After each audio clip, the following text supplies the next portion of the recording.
მიხეილ ყაველაშვილმა განზრახ მკვლელობის მცდელობისთვის მსჯავრდებული რამაზ ხანგოშვილი შეიწყალა. მას 9 წლიანი პატიმრობა ჰქონდა მისჯილი და სასჯელის მოხდის ვადა 2028 წელს ეწურებოდა. სასამართლო განაჩენი ადასტურებს, რომ ხანგოშვილმა ვისურდა რუსლან მუთოშვილების მკვლელობას სცადა. მოკლულის დედა დარწმუნებულია, რომ მისი შვილი სწორედ ხანგოშვილმა მოკლა. ჩემი შვილი არის ხანგოშვილების მოკლული.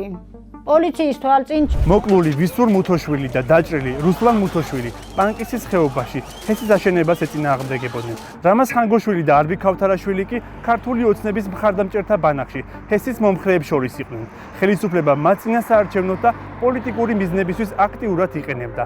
ყაველაშვილის მხრიდან განსაკუთრებით მძიმე დანაშაულში მსჯავრდებული პირის შეწყალებაც ამით აიხსნება. ეს ხანგოშვილისთვის პირველი მძიმე დანაშაული არ არის. მას 2011 წელს 8 წლიანი პატიმრობა მიუსაჯეს. თუმცა ქართული ოცნების ამნისტია შეეხო და ნასამართლობა მოიხსნა. სახელმწიფოს მიერ გაწეული ამ შეღავათის მიუხედავად ხანგოშვილმა ისევ სცადა ადამიანის მოკლა, თანაც ეს პოლიციის უფროსის და 10-ზე მეტი პოლიციელის თვალწინ მოხდა. საქართველოს ამბების ინფორმაციით მიხეილ ყაველაშვილი არბი ქავთარაშვილის შეწყალებასაც აპირებს, რომელსაც განსრახ მკვლელობისთვის 11 წლიანი პატიმრობა აქვს მისჯილი. მიხეილ ყაველაშვილმა 14 თვეში 1023 პატიმარი შეიწყალა, მაშინ როცა სალომე ზურაბიშვილმა 6 წელში 402 პირი გაათავისუფლა.